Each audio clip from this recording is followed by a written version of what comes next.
Sunday. We are really excited to hang out with you tonight because we have a topic planned that is near and dear to our hearts, all about how we work remote. And it's something that we have been doing for a little over the last 2.5 years. So we know just a little bit about it and have a lot of tips that we would love to share, because we really think that working remote is a wonderful thing. And especially with how the last 12 months have been, more people are working remote than ever. So we figured we'd share our insights. So welcome, Wanderers. Let's just start with the obvious. We're not in the Airstream, right? So where's the Airstream?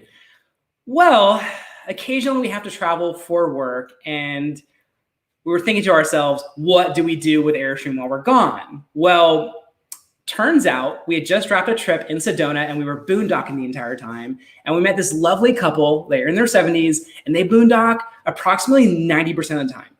So needless to say, we picked their brain for an entire week. They were just a font of knowledge.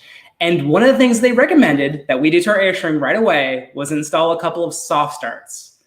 So what we've done is we've dropped the Airstream off at Airstream of Las Vegas to have some soft starts installed on both of the AC units. And if you're not familiar with the soft starts, it's supposed to make it a lot easier to ramp up the AC units when you're boondocking and you're using generators.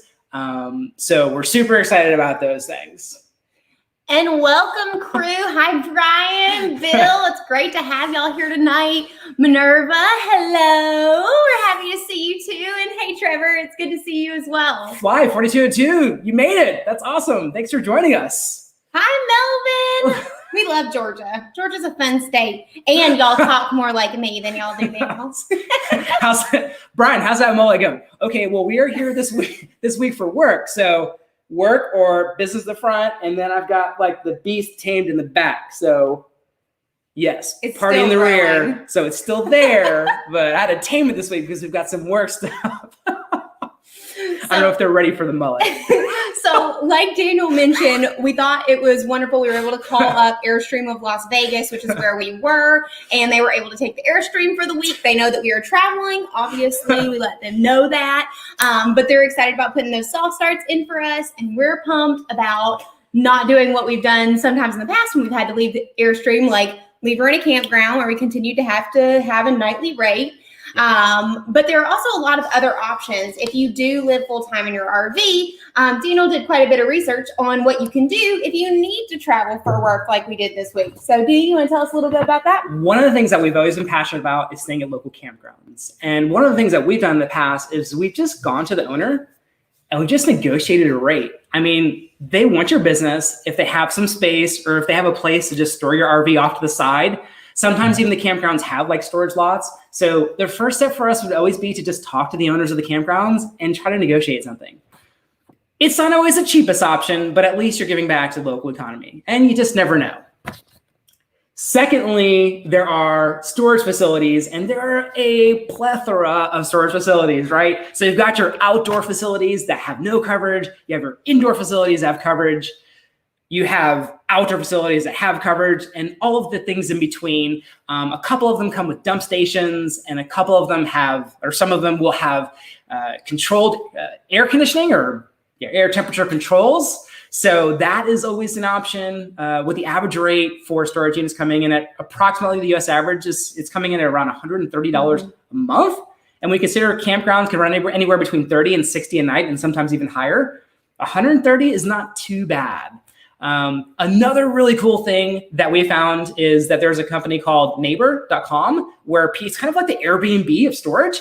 And you can basically like Airbnb up your like driveway or, lot that you have on your land, and people can store their units there. And when I was looking at the units for the approximate size of ours, they're ranging anywhere from $90 to $300. And you can that's another option. And you're also you're kind of like keeping your rig at a local house or campground or whatever the case may be, but that's kind of another cool option. So those are some of the things that we've learned about, some of the things that we have tried. If there are things that you guys have done with your RV when you needed to travel, please make sure to leave a comment for us so that we will know those as well, and you can share them with everybody who's on here.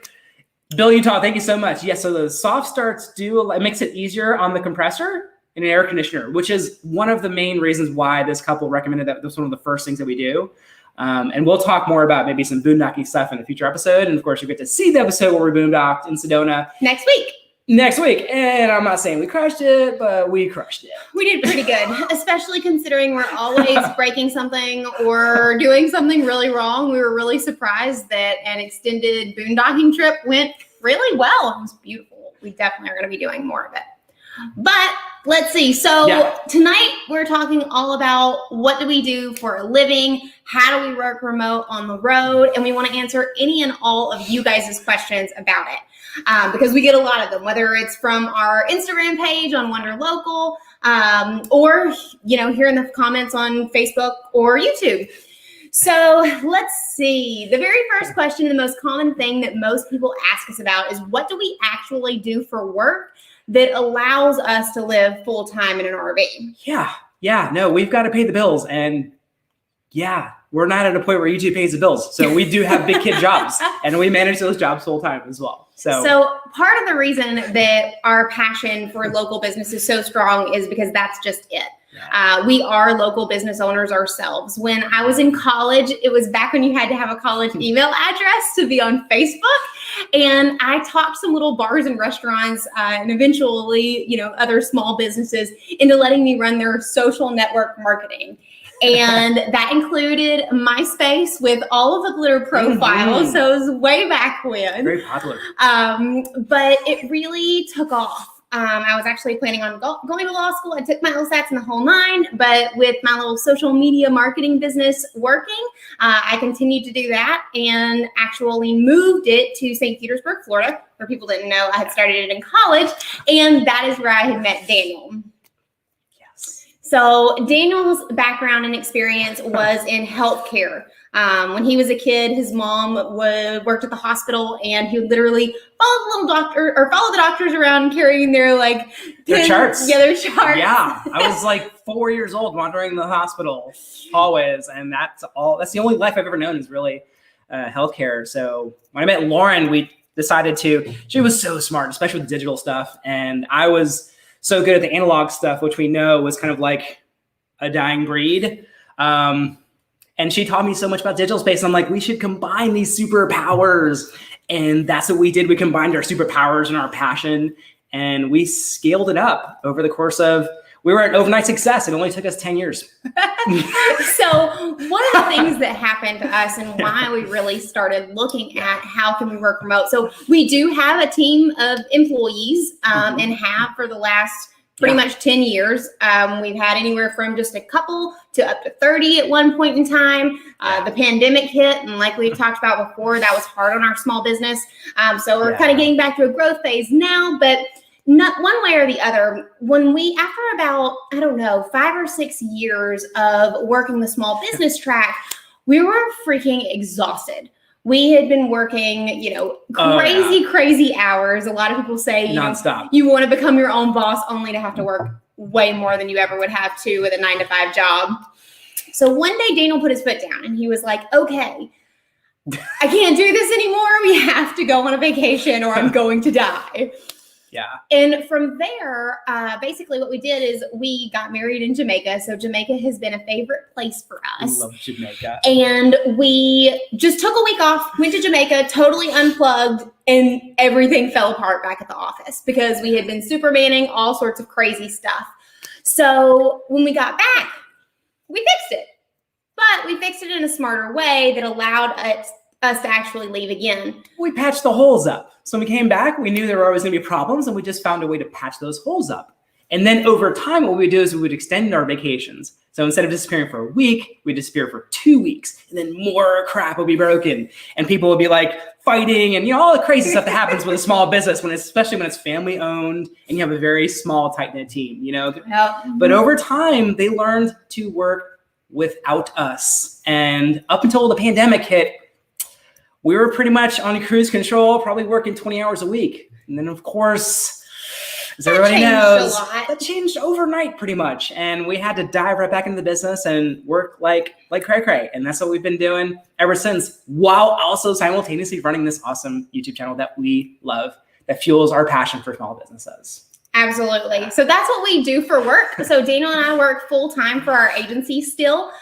We have a team of about 15. So we have day-to-day management responsibilities with people, and then we still have production work that we do, and we work with clients and help with sales. So our jobs are pretty demanding, but we still manage to do it on the road. And we have a lot of structures in place that make that possible. That's right. But let's see, Laptop PT JD asks about burning through data. We are obnoxious Huge data hogs. Data hogs, like massive data hogs. Like we will consume 100 gigabytes in like a hot second. I mean, literally, and it's gone. Yeah. I mean, I was recording podcasts on the road, and that's like 8 to 10 gigs right there, just like a single shot. So we have been on this 6-month journey to find the optimal solution. And because our business is reliant on it, and our continuation of travel is so reliant on data, we were willing to spend whatever it took to solve this problem. We didn't really have a choice if we wanted to continue to travel. So we started with all the traditional means, like just buying like excess data plans and all of your carriers, like your Verizon and AT&T and stuff. But it's freaking expensive. So we knew that wasn't a long-term solution. And data caps are crazy real. Crazy, right? They'll give you 20, 30, 50 gigs. And what happens when you hit that 20, 30, 50, right? It says unlimited, but it's not really unlimited. It goes, and then you want to pull your hair out.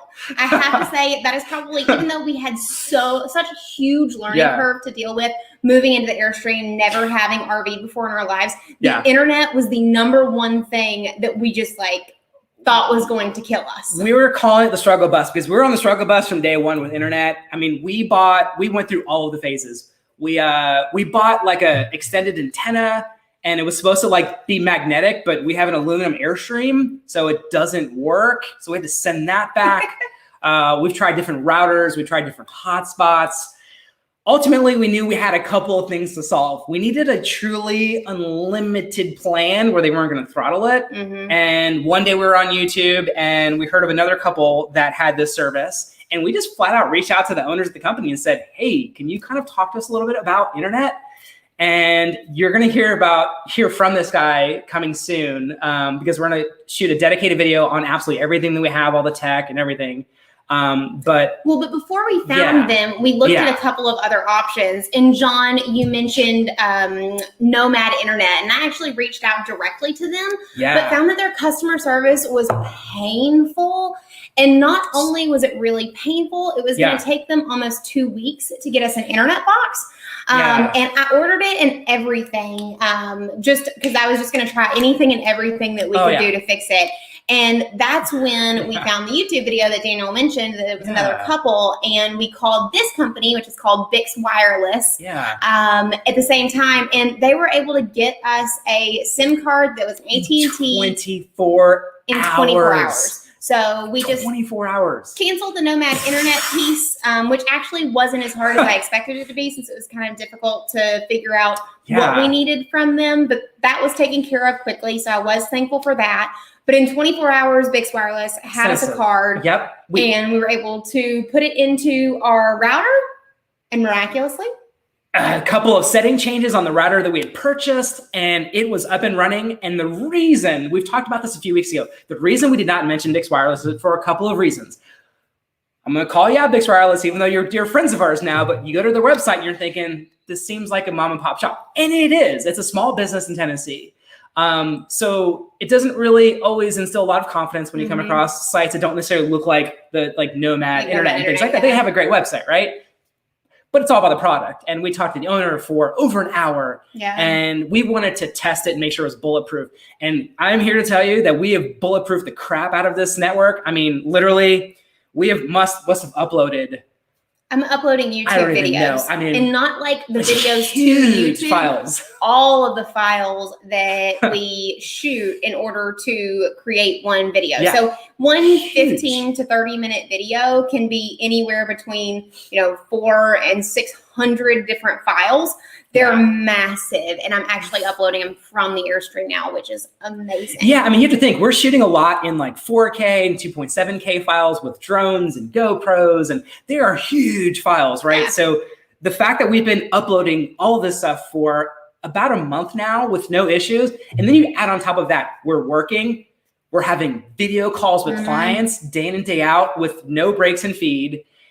What else are we doing? I mean, we're streaming like Netflix, like all the time. Regularly. No issues whatsoever. Well, and Bill, you said what carrier have we found to be the best coverage and second best? So it's a little more complicated than necessarily what carrier, because depending on what type of like level of service you have per carrier really makes a big difference, which is part of the like complicated but really cool piece about the Bix wireless solution. But we have Verizon for our cell phones.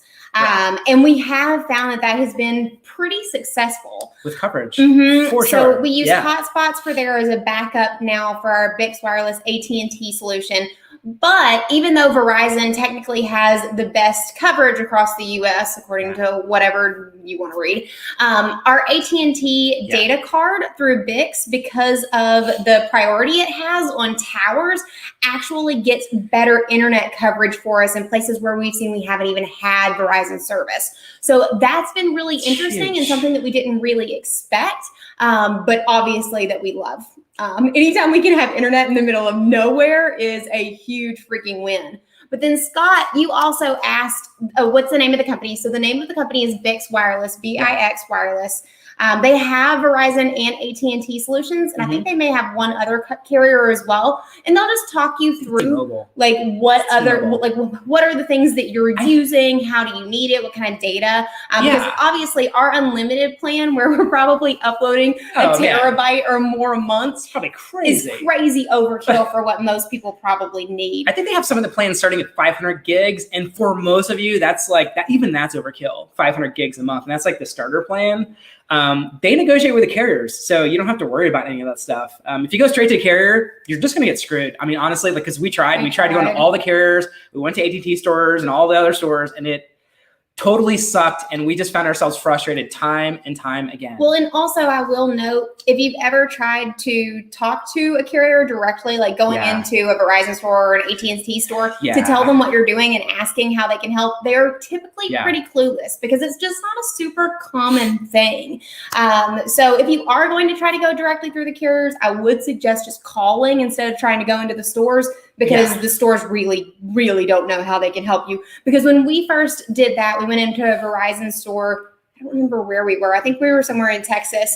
And they sold me a couple of SIM cards. They called them iPads. And then we put them into our router and they didn't work. And it took my dad, who is a really smart IT person, like at least a couple of days on the phone with the Verizon team to figure out how to reconfigure the cards so that they would even work for the 23 some odd gigs that the cards would give us. So call if you're going to try that direction, but we wouldn't suggest. I would just, if you're a data hog, don't even bother going to carriers. Like just squash it and just go find a third party. I mean, Nomad internet is probably not great. I would recommend Bix Wireless, but it's still gonna be better than going straight to carrier.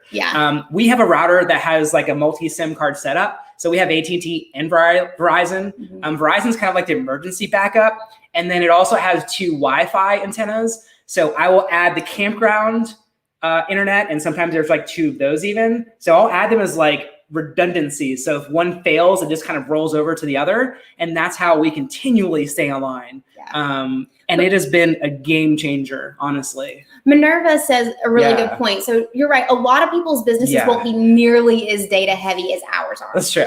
You can absolutely go to coffee shops. If you are just working on email, we also love going to the Marriott Hotel if we need to upload on a regular basis or need really consistent Wi-Fi somewhere that's a little more quiet. Because if you have video calls, a lot of the cafes, their internet really isn't necessarily strong enough to handle those. And not only that, I mean, we used to go to internet cafes all the time, and we did this globally as well. But the problem, though, is that if you're having a video call, as much as like noise canceling headphones work, people still hear like the clinking of like the dishes and people talking and stuff, and it's not really good for business. It's good if you're talking to your friends, but when you're on a business phone call or video call, it's embarrassing.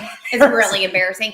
And then Terry, you also asked about Starlink. So we have signed up for like the Starlink, the starter pack. Program. Yeah, it comes with a satellite dish and holding yards. And Elon talked about how it's supposed to be a mobile friendly application soon. We're hoping to have delivery of it Q3, I think, or no later than Q4. So I think we paid like $99 a couple of months ago It's to like a get on deposit. the list for the Starlink piece. Yeah, that I would probably also recommend, because you're going to hit areas where there's just no coverage. Like no coverage. So it doesn't really matter if yeah. you want to rely on AT&T or Verizon. If there's no coverage, it's not going to help you. And we were just at a campground that was so poor, we had to move.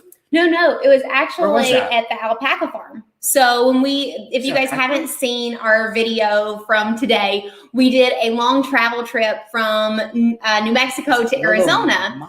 And when we got to the alpaca farm, there was no internet at all. And granted, at least not from a carrier perspective. Thankfully, the farm itself had some internet that we could use, and we were only planning on being there for a day. That's true. But still, nonetheless, that's where Starlink would have been awesome, because there are just random places with no cell service, Verizon or AT&T, which is mind-blowing in the U.S., but is real. That is so true. Bill, Utah, we no longer shoot in 4K. We're down to like 2.7K, and now because we have unlimited stuff, we can upload at 2.7K, but yes, we're not shooting in 4K anymore. We started that way. Well, we're still shooting in 4K for the travel videos, the videos that are like on the Osmo that are on the truck. Yeah. Those videos are so huge. They're crazy. Laptop they actually just announced that they're going to make applications that are more mobile for semi trucks, and probably for lots of, obviously they're working on the Tesla Semi. So they definitely have something that just made an announcement about it being not just fixed, but being able to be more mobile. That might be in like a generation 2. I don't know. You might only be stuck with generation 1 and have to send it back, but we figure it's worth a shot, because you can't really be without internet. At least we can't. Totally. We have a whole bunch more of our friends joining. Scott, Life is a Journey, Broken Dreams Are Reborn. Thanks for coming to hang out with us tonight, y'all. And Stuart, what's up? I know, Broken Dreams Are Reborn. Y'all just bought that badass truck. That's awesome. Congrats to you guys. And Peter, oh my goodness, thank you for asking about my foot. So as of today, it has been officially, it's been 5 or 6 weeks since I twisted my ankle so bad. 5? I think it's officially been 5 weeks.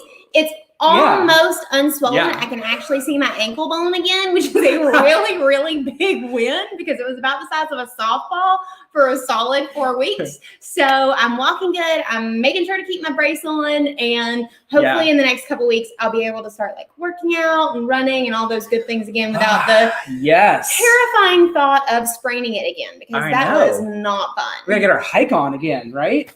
Missed out on some hikes, even though we just did some hikes. They're just kind of like, it was a baby hike. We're sticking to some light hikes, you know, but we're ready to take on some bigger hikes. We've got to, Bill Utah told you this earlier, we've got to ditch some of the bigger hikes for now until Lauren's healed up. Daniel Neary! Whoop whoop on them! Daniel Neary is awesome. What do you call him? The sponsor chat. He just sent us a super chat. Yes. Super chat. Yay! Thank you, Daniel. We miss you and Nina so much. And hey, Alex, of course we knew you would make it. The WODs, y'all are our favorite. We love the community that this has built. Y'all are awesome. Oh my gosh, honestly, like we when you guys comment on a regular basis, we genuinely talk about you guys, even when we're not like commenting. Like literally, we're like, oh well, so and so, got this, and we'll check out your channels, and we talk about the conversation we had all the time. Literally, we feel like you guys are like our personal friends at this point, because we literally love this so much. This is true. And John, that's really good to know about Nomad Internet. Like I said, our only experience with it was just trying to get a hold of it quickly. They could be great. Yeah, they could be amazing. Yeah. So if it's one of the things about going with a third party internet provider instead of going directly through. Thanks the WOD. Man. Instead of going directly. Daniel versus Alex. Super chat battle. Sorry.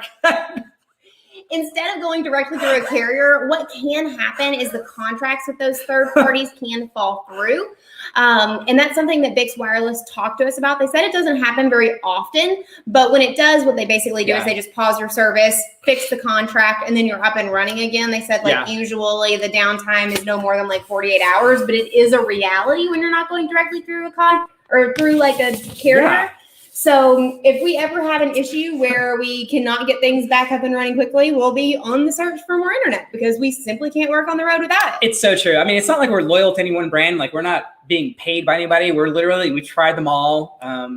Bix Wireless worked for us. We're going to shoot a video about it because we want to like share that story. Well, and then also I think one of the things that really stood out to us about Bix Wireless, you guys know that we care about local businesses. Oh, so man, it was so a true. massive win for us to find a locally owned business. We literally spent over an hour on the phone with the owner, and for the very first time in all of our research, he actually explained it to us in a way like, why is mobile internet so freaking complicated? We made it simple. It made sense. Yeah. Just took something like, we've had so many conversations about internet and servers and all this other stuff, and literally we were just confused AF. We were so confused about all of it because we had just been like absorbing so much information about all of it.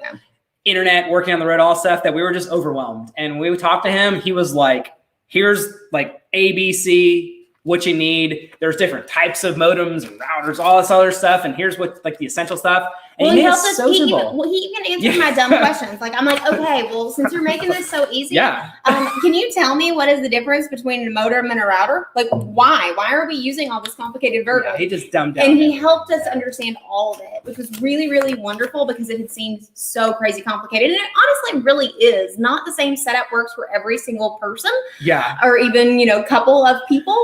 So we were really happy that they made it very simple. Another like personal shout out to Daniel Neri. He is the I always call him the Hungarian Elon Musk. Like don't take my word for it. Just like literally check him out on video, and you will agree that he's the Hungarian Elon Musk, no doubt. Well, and if you like Pokemon, some of the most innovative, right? Yeah, he's had some of the most innovative businesses ever. He honestly, has the coolest, fun Pokemon Go channel. So if you've ever played that game, make sure to check it out. And his channel, he like does all sorts of very fun stuff. Yeah, and I feel the same way about the WADs. Can't wait to do a collaboration with you guys later, where we're going to bring them on an RV adventure. That's going to be so much fun. That's going to be awesome. That's so true. Pack Farm was it? I don't know where Tularosa is. So it was on, like, if you're looking at a picture of the state, it was on the west side, like maybe close to the middle. Yeah. But it was so fun. They were so fluffy. I love alpacas. Since we're on the subject of traveling, because we get so many questions about traveling and working, here's just a couple of really quick tips on travel days. We don't travel on work days, or we try not to, because if you're driving, especially if you're the one driving, like driving the rig, you're just freaking exhausted by the time you get there. Even if you like get up at the crack of dawn and you just like head out, you still have potentially like 30 minutes to an hour of like setting up when you get there. And at least for me, because we're still in the first 6 months, a year of traveling, I'm pretty tired, especially after a long trip, like 3, 4, especially a 5-hour trip. I'm not ready to work that day. So that's my advice if you want to get into like traveling full time, definitely. And also on that note, block time for a breakdown and setup. If checkout is at 11, don't think you're just going to like go hook up at 11. Nope. It's not going to happen. It's going to take you time. Yeah. So and the sooner you get started on doing those kinds of things, the better. Like I like to wash all the dishes that are sitting in the sink the night before, and like just kind of prep and clean up the day before we're planning on leaving, so that I don't have to do all of that on top of all the setup stuff. Because Daniel handles most of the things outside. I handle the stuff that's inside. Teamwork makes the dream work. But getting a little bit of it done like in advance is a really big win.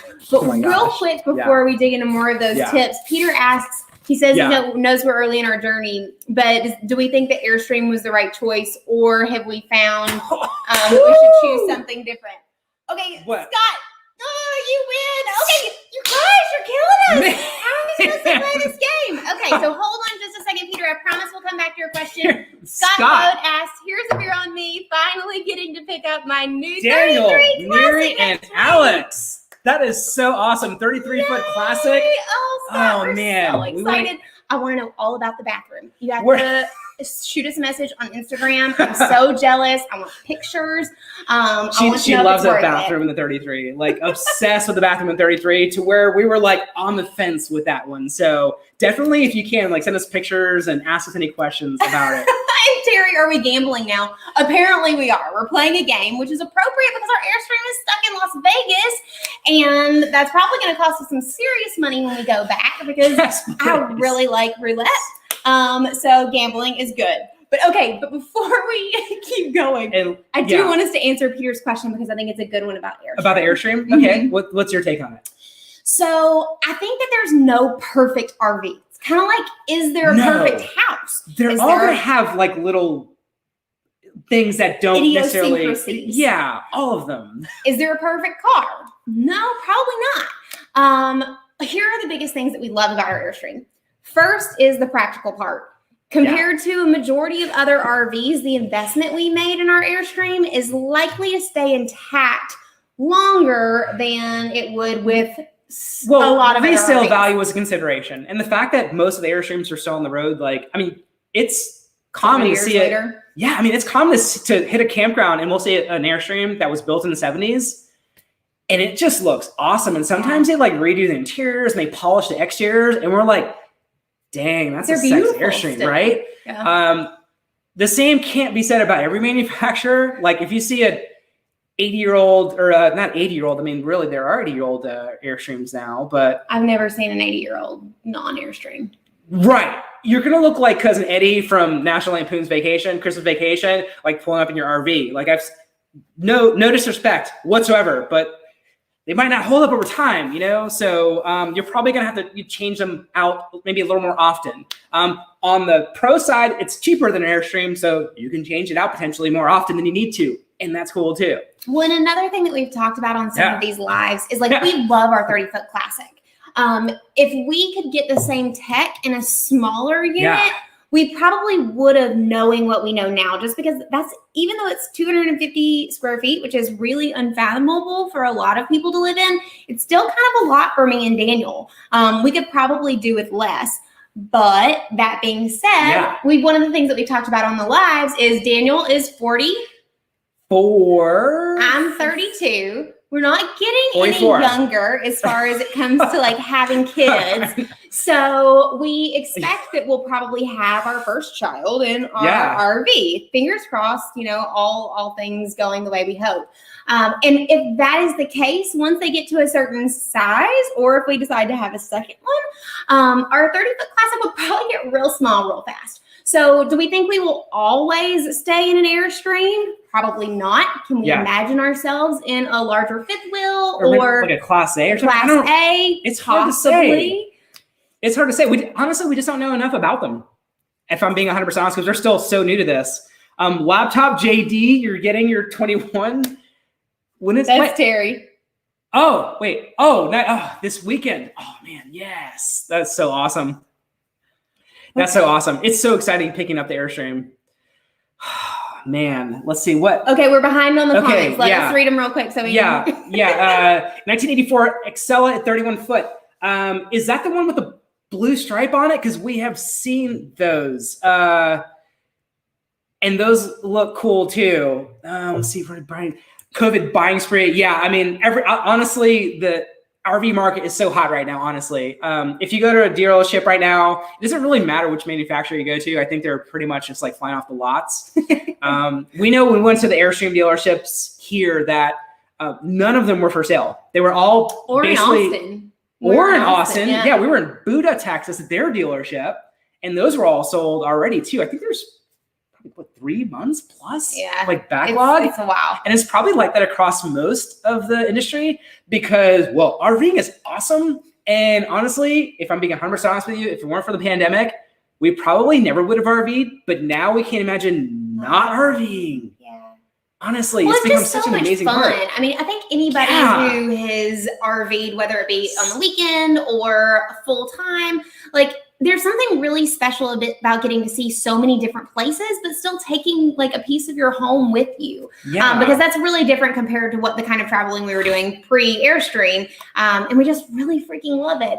Not to mention our idea to visit 50 states in 365 days was dumb. You guys probably all knew that when we started, if you've ever RV'd, because like there's just no way to do that with any kind of like sanity or having a full-time job. So We're going to be in an RV for a while. Here's a little like spoiler because we haven't done it yet. It's going to be on a future episode. But Laptop JD, you talk about gambling. When we were in Biloxi when we filmed that episode, we were at a bar and may have had a drink or two. You're not allowed to put that on YouTube. What? No way. Yes, this is happening, right? And Lauren I don't want to do this. said that she would jump off of the Stratosphere in Vegas with me. It's the tallest building in Vegas. It's like 108 stories. And you like jump off the top of the building on a cable, go. There was a vodka soda or two involved with me saying that I would do this. So one of my goals tonight was to get that on video. So it's documented that she's jumping off of the building in Vegas in a future episode here. I don't like you right now. Oh my gosh. Yes, like the people with Airstream. Yes, wherever you go in the RV parks, people are going to be like, and also it's good to get to know other Airstreamers as well, because yes, it is kind of like a cult. I mean, I think probably the RV industry as a whole is kind of like a cult, but a really good cult because campers are so cool. Yeah. Oh, campers are cool. And our cult friends are awesome. RV campers. And they're the first ones that we call when we're in a pinch. And they would help us out. No questions asked. Yeah.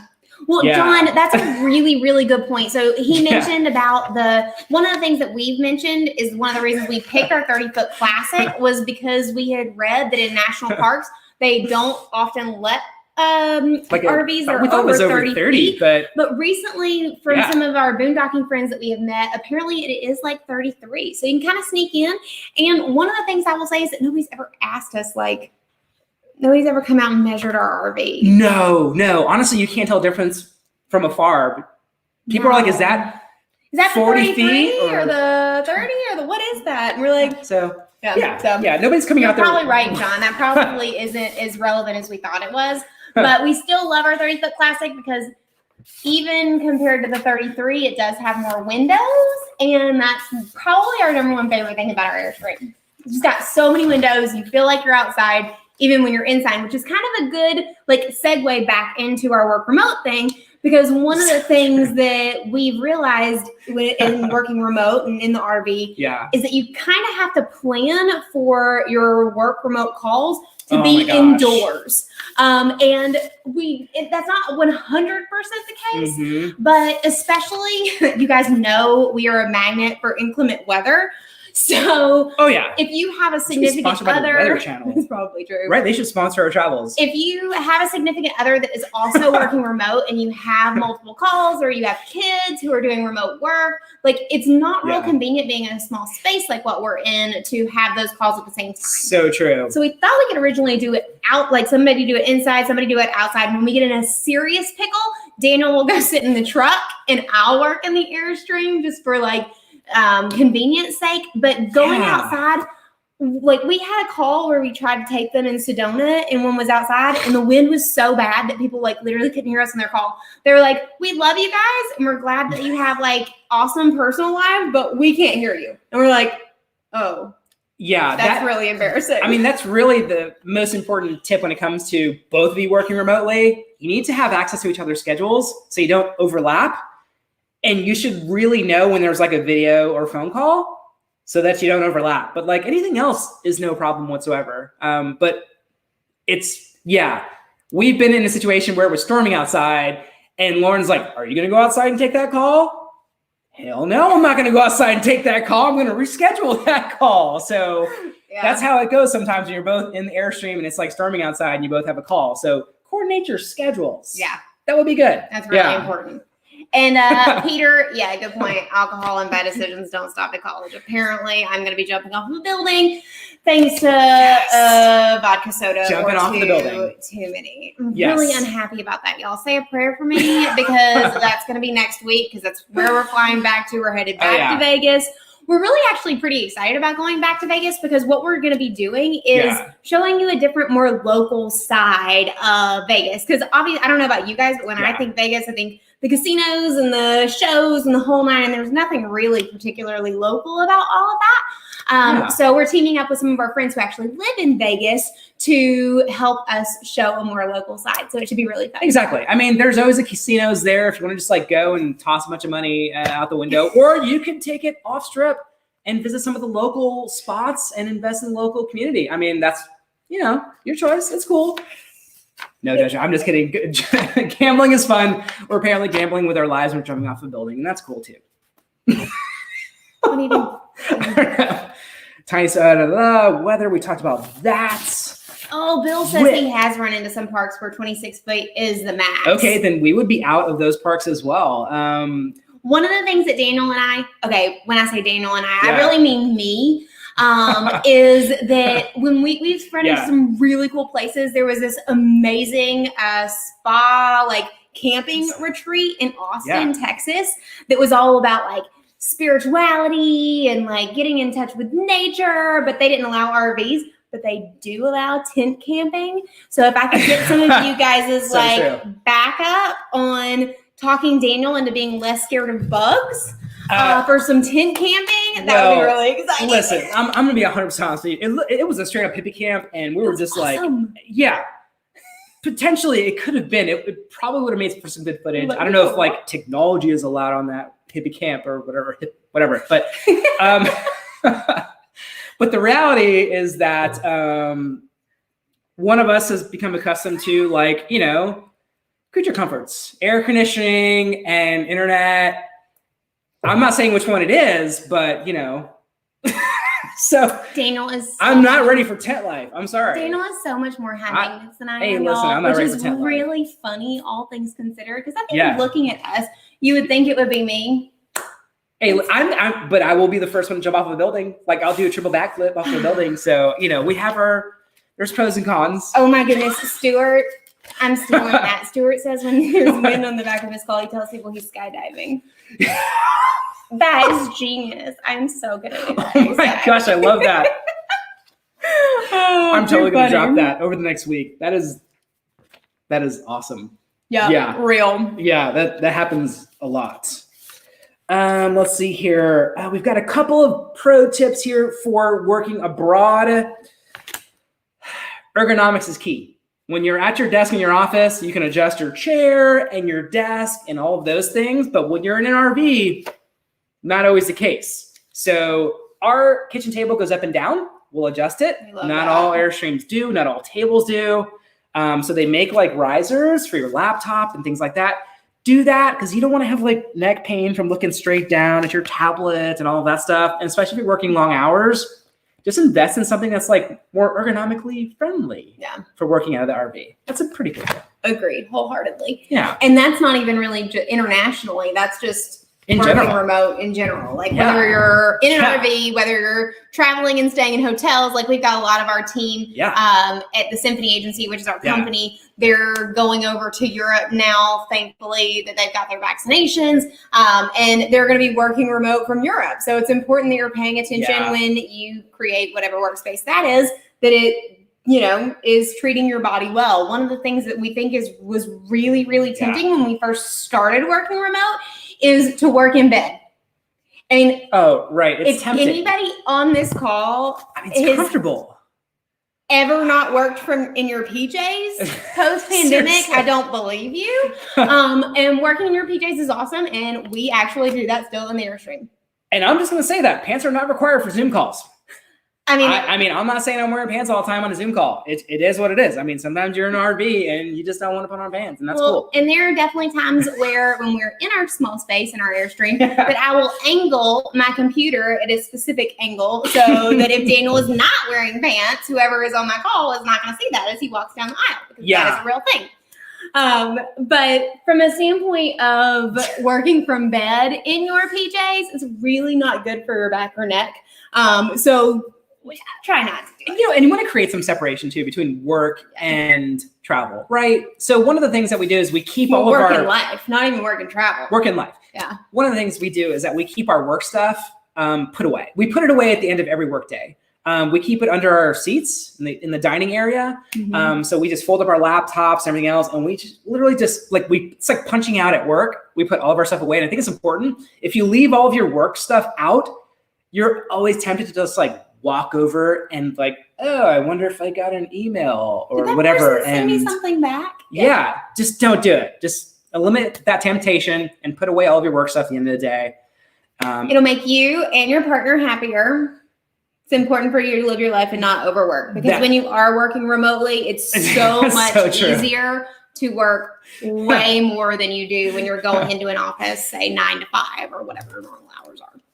I mean, that's 100% true. Oh, look, hold on. We're missing some really good conversations. And just for the record, we freaking love to watch the conversations that you guys are having, like on the YouTube, like comments and all that kind of stuff. It's so fun. But we have seen quite a few of the grand designs recently. They are really beautiful. Our friends who boondock a majority of the time, they have a grand design. And it's a fifth wheel. Oh my gosh, it's huge. It looks like walking into a home. Like, it's so pretty. You're going to see them featured on an upcoming video, the Sedona video. They're the most badass 7-year-olds I have ever met in my entire life. Ryan, Terry, they're wonderful. They're badass. Like, they make us look boring. I mean, I know it's crazy, but they make us look like they were like, oh, well, you know, a few months ago we were shark diving and something crazy happened. Spearfishing and doing this, that, and the other. Yeah, like they do like, we're epic stuff. And they took us on an adventure for a day that was amazing. And you'll see that in an upcoming video. And maybe even, this is a little teaser, maybe even the ATV flips. I'm just saying. Something may happen, but I mean, like, they're wild. So okay, I think, let's see, DS Photoscape says when you're over 40 sleeping on the ground. It's not an option. Amen. Right. No, I need like memory foam mattress. If it's a tent, I need like memory foam and an AC unit. I'm just not doing it. You're supposed to be backing me up, not giving him credibility for this. No, exactly. The grand designs are like a country club on wheels for sure. I mean, they're a mansion on wheels. It was legitimately one of the nicest things ever. I feel like they had like slide outs on top of slide outs on top of slide outs, and it was like multi-level. It was pretty awesome. Okay, John, really good point. And actually, so John said that he still suggests that we have wireless mics so that you can hear us better on our videos. And dead cats, which, John, we do. So we've got the dead cat on our Sony, and we've got a dead cat now on our Osmo Action, like kind of like GoPro thing as well. So we've switched to dead cats as well to get rid of some of that wind noise. It was really, since we've been out west, the wind is really intense. Like, I know we had the episode in Marfa where like it was hurricane level intense, but like it seems like almost everywhere it's intense on a regular basis. Legitimately. Like, not even joking. And I mean, literally, we have awesome microphone gear, like no question, because we knew audio and video were key, and nothing could hold up to those 55 mile an hour winds. Sometimes 70 mile an hour winds. I mean, it was just horrible. Before I don't see your comment anymore, we just talked about our internet solution and you missed it a couple of minutes ago. So one of the things that we always do after these lives is we go back in like 24 hours, within the next 24 hours, we will document like an outline of all the different things that we talked about and covered, so that you can quickly scan through the live and grab the information that you really want and need. Because these things at an hour or longer are redunculous to watch the whole thing.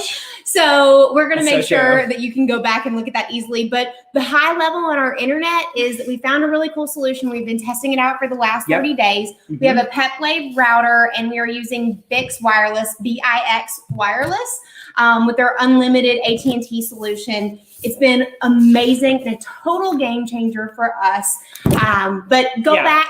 Once we've got that outline in there, listen to the whole thing, because I think we talked about it for a solid 10 minutes. We will have a video that we'll be publishing within the next month talking about that. And we're going to even do a live with the owner of Bix Wireless. That's so very that true. He can explain to you guys, like he explained to us, the intricacies of how annoying RV internet and internet on the road can be, so that you can actually make informed decisions whether you want to try Bix Wireless or you want to try another solution. At least you know really matter. I think what works. We're bringing to you with this guy, with the owner of the company, is we're bringing you access to ask all of the technical questions that we wouldn't have a clue on how to answer. Honestly, I mean, we're not like internet experts, and you see a lot of like RVers kind of claim to be RV or internet experts, and maybe some are.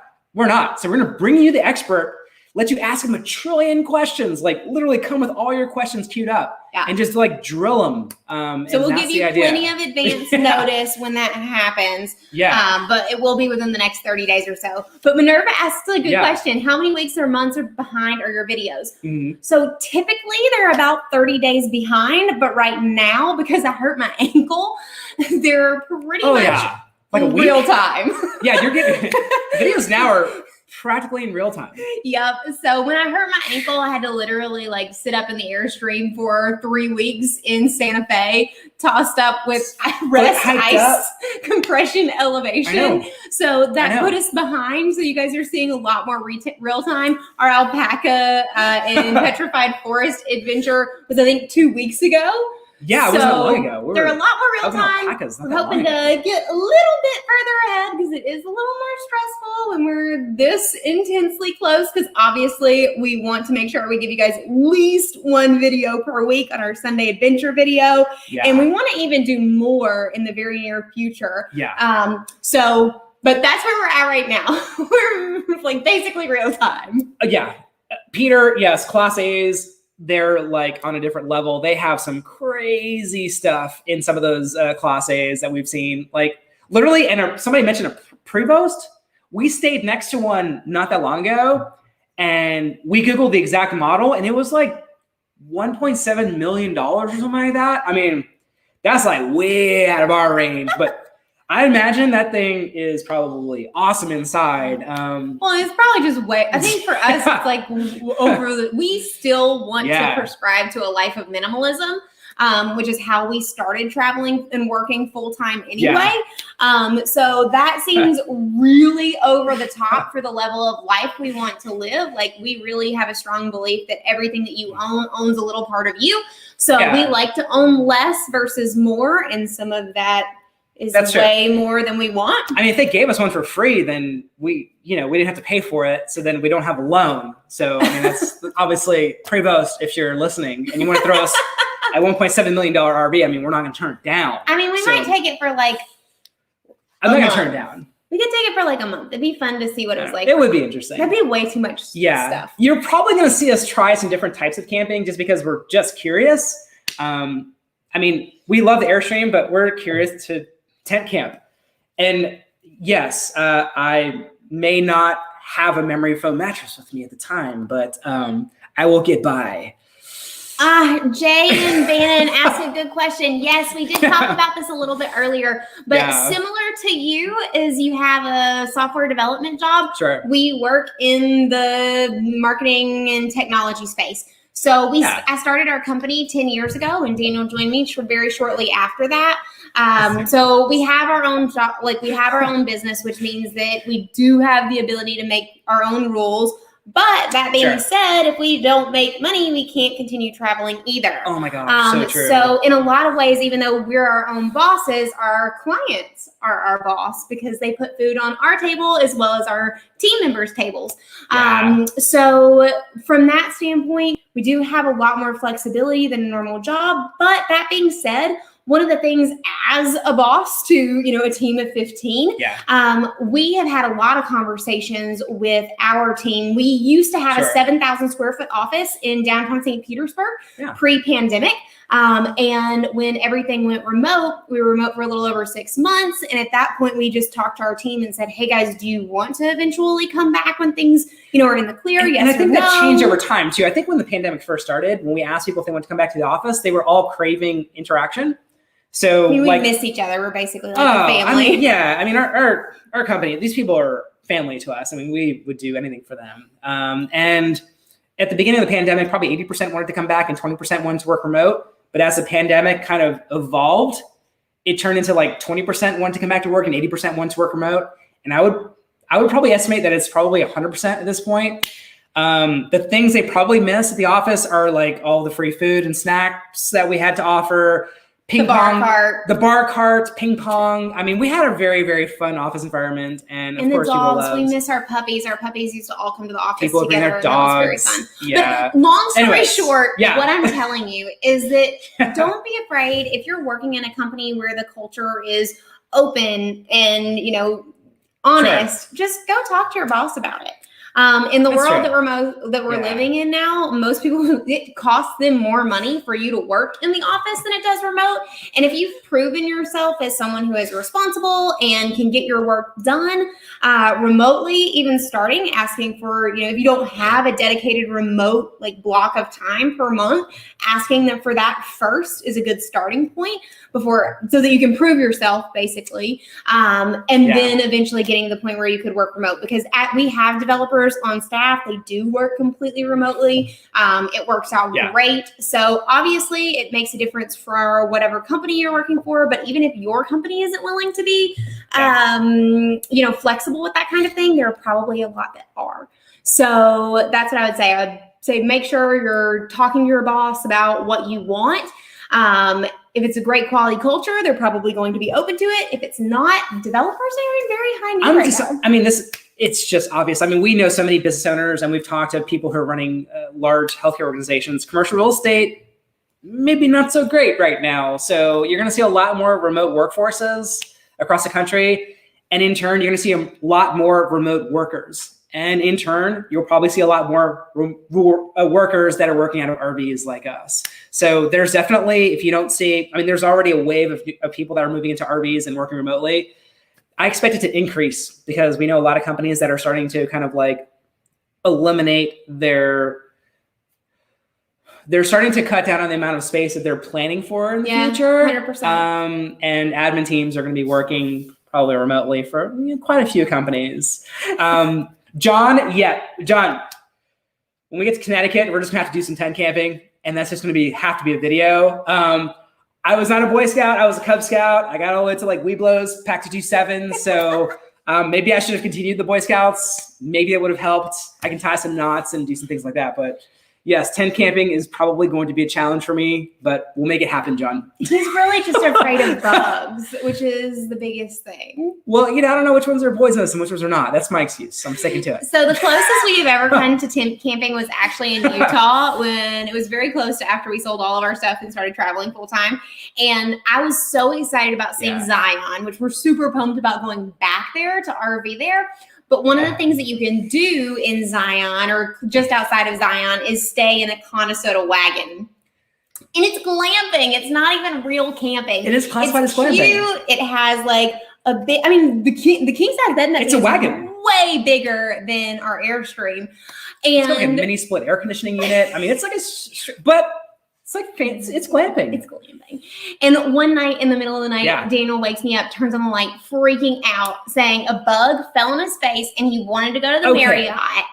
And well, look, okay, so let me defend myself here. There's no defending this. It was real. It happened. You're in the middle of nowhere. You're in a Conestoga wagon. You turn off the lights. Lights, all the bugs are attracted to it. So on the inside of the wagon, there's like a ton of bugs. On the ceiling of the wagon, we flip the lights off. I don't know. Apparently, my face must glow because they were just like, that's my excuse. I feel like I was being attacked by thousands of bugs. Or one, but either way. We'll get him a firm mattress and we'll try the tent camping thing because it's going to be so funny and y'all are going to love it on video. And it's going to be like blackmail for me for like the next 6 centuries. Yeah. It's going to be amazing. And that is what you see a lot in these videos. Like sometimes you'll wonder like, why are they doing something so crazy? It's because we like challenge each other often. Like I am challenging Lauren to jump off of a building in Vegas. And it is like her worst nightmare. But I'm going to make her do it. Just like she's going to like challenge me to like sleep on the floor outside, which I will do because I will not turn down a challenge like ever. I'm like Marty McFly in Back to the Future. Yeah. So just don't call me chicken. I will do it. He's going to do great. But it is going to be really funny. And if he has another Marriott moment, don't worry. I'll get it on camera so you guys can see it because that's hilarious. But anyway. Yes. Okay. So anyways, working remote, do you guys have specific questions for us that we can answer? I know we've talked about the internet. We've talked a little bit about the Airstream. Are there specific things that you guys wonder about working remote that we can help y'all with? Of course. And while you're queuing up some questions, I've got a few things that I'm kind of OCD about because I'm kind of OCD for sure. Lighting is one of my OCD things. If possible, switch out your interior bulbs to 5K bulbs because that replicates like what you would get from daylight, and it helps you to stay awake. So we found that out early on in our career. Not career, but when we ramped up the business, because we wanted to increase productivity, and we knew that 5K bulbs would increase productivity. We thought about all of those things. So it will also increase productivity for yourself. And bulbs are easy to switch out in an RV. Keep your windows open because natural daylight is just awesome, obviously. Except for when you've got crappy weather. We mean literally like just keep the shades open. Yeah. And on that note, you're going to get glares occasionally as well from the windows. So just like figure out which windows are causing the glare. And then like the skylight, notoriously for us, it causes a ton of glare. So when we're working, we notoriously will just shut the skylights. That helps a lot. And turning off the AC. That's one of the things that kind of sucks and we're a little bit nervous about from a standpoint of the summer and working remote in the RV. Is that it does obviously get warm. It's great when you're able to open the windows and the weather's lovely outside. But from a standpoint of the AC, it's super, super loud. So like when we do our live streams, we make sure that's turned off. But that part kind of stinks about working on the road. Yeah, and there's going to be dark days where the lights in your RV, I mean, I've been in a bunch of RVs at this point, but it doesn't really matter which RV you have. Like the light is going to look like crap if it's coming straight down on top of your head. So we have they're called Lume cubes, and they're just like conference lights that just kind of stick to the back of your laptop. Yeah. Those have been great, and you can adjust the lighting and amount of light. Those work really, really well. I know some people use like ring lights, like clip-on ring lights and stuff, but that's extremely helpful because you're gonna have dark days in the RV, and that will help out a lot. Those little lights that we have are actually in our Amazon store. If you haven't seen that, it's just amazon.com/shop/wanderlocal. So they're not expensive either, but they are really, really helpful. Yeah. Yeah, no, that's been a definitely jumping off building versus sleeping in tent seems even. Okay. So I don't really feel like that defines which one you think is worse. I definitely think that the sleeping in tent is definitely more adventurous. But Christina, what are some cool jobs that are out there? So this is a good question that we're asked regularly. So my little sister actually does some remote teaching English, which is a really neat, cool job that a majority of people can do. If you're interested in more information about that, I would need to pull it up on the name of what she's done in the past. So shoot me a message on Instagram. I'm happy to share that with you. We've also ran into a lot of people who work at some of the campgrounds or work at one of like the state parks, which is pretty cool too. We don't know much about that as we have not done it, but there are a lot of people out there who do like the work camp type thing, working remote. That's pretty nifty. Yeah. Can you think of other cool jobs, or what are we giggling about? These comments are absolutely cracking. You guys are cracking me up right now. Okay, this is a good one. Jay and Banyan, what is your budget for RV parks / campgrounds been so far? Connectivity is obviously a big deal. So other than that one video y'all posted a few weeks ago, do you choose AT&T towers and camp there? Okay, so that's a big loaded question. I'll give you the high level. So first, from a standpoint of campgrounds, we've set ourselves, your budget is always going to depend on what works for you. Thanks, Matt's RV Reviews. Matt's RV Review. We love Power Chats. They're the bestest. Super chat. Super chat. You are awesome. But from a standpoint of how we budget, we've set a budget of approximately $60 a day per campground. That's probably a little bit higher than what you necessarily would have to do. There are a lot of campgrounds that are wicked cheaper than that. And after our week boondocking in Sedona, which was obviously free and totally beautiful, we plan on doing a lot more than that. So that will reduce our budget significantly. But that's kind of where we've started. And if you notice in most of our videos, we're in really nice campgrounds. I pretty much just pick campgrounds that are on Google that are 4.5 and up. So, I mean, like, we're not doing that very budget friendly compared to what you could. Now, granted, there are some campgrounds. We've stayed at campgrounds that are $100 a night that are right on the beach. So it can get worse than $60 a night, but a lot of them get better. Like, I feel like a majority of like your average campgrounds, if you're not trying for it constantly to look like you're on vacation, can probably range around like $15 to $30 a night. And some of them can be absolutely stunningly, insanely beautiful for $15 a night, like the campground that we stayed in New Mexico. Oliver Lee Memorial State Park was that $15 a Is that night. with power even? I mean, they have Power like a power and hookup. water, no sewer, but $15 a night. So I mean, you can't beat it. the cheaper the campground is, I will say the harder it typically tends to get into, That's true. especially if it's really, really beautiful. But that's how we do the And also guesstimated budget. Campendium, right? Like Campendium has reviews of campgrounds and the internet access. Because, and I know there's probably, I know for a fact, actually, there's a couple of you that fly drones as well. Because a couple of you fly drones, I also look for the airspace at some of the campgrounds as well. So that's one of the considerations that we take when we're booking campgrounds as well. So like, for instance, if we're booking in Vegas, like we just did this past week, the Vegas trip is right next to the airport. And I had to submit for FAA clearance to fly the drone. I've taken my commercial pilot's license for the drone, so I can submit for clearance, and then they'll give you clearance up to like X amount of feet if you do it like in advance and book it. So that's a consideration as well when we're booking campgrounds, FAA clearance, flight clearance, because we want to give you some awesome drone footage, but also internet coverage as well is a very important consideration. And now that we're going to be doing a lot more boondocking, now that we feel more comfortable with it after our Sedona adventure, we did a 5-night, 6-day boondocking adventure in Sedona, and probably would have stayed longer if our best friends hadn't called us and told us they were going to Vegas and that we should meet them. But when we were looking at our boondocking spot, it was a very serious consideration for us is what kind of cell phone service could we have, because we can't go off the grid without taking, extended vacation or PTO or whatever, without internet service. And we want to have video calls and be able to be engaged with our team and our clients and all that good stuff. So we use Campendium as one of like the starting points. But one of the cool things that we'll talk about in this next video when we boondock in Sedona is that when we were at the free campground just outside of the Petrified Forest, we were talking to another couple, and they boondock on their regular, and they let us know that instead of just like showing up with our Airstream in tow, that we should go and scout out these sites before we actually just like show up. And oh my gosh. Because some of these back roads can get a bit hairy. And when you're towing an Airstream, I mean, it's not like they have like high clearance. Some of the other RVs have like very high clearance. And of course you can get a lift kit. You can lift up your Airstream, but ours is not lifted. It's still factory. We may eventually do that.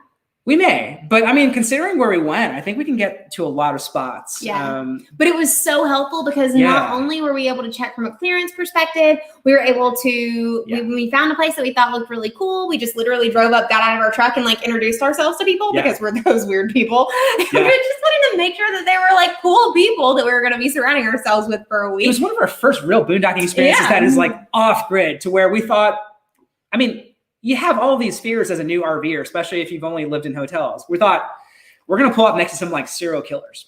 Like legitimately, what is free camping? Why are they like free camping in the middle of nowhere, off grid, like not wanting to be seen away from the world? Like maybe there's something crazy about them. Well, and I would say that in our scouting experience, and we didn't video any of this, but in our scouting experience, there were like two sides of the road, and on one side of the road, it seemed like all of your normal humans, and then on the other side of the road, it seemed like there were a lot more people who had like homesteaded and moved in like in a way that you're not supposed to, because it was supposed to only be a 14-day camping area. So like you really do have to trust your gut, but that's ability to scout it without the Airstream attached was awesome. And kind of long story short, we brought our router with us when we did that because we can plug it into the truck. So we were able to double check that our internet was going to be awesome so that we weren't going to have any issues with that. So it's definitely not the level of easy that you have living in a house. Like we're at my dad's house tonight, since we're back in Tampa Bay and our Airstream is in Las Vegas, getting those easy starts added to our ACs, and we're here for work.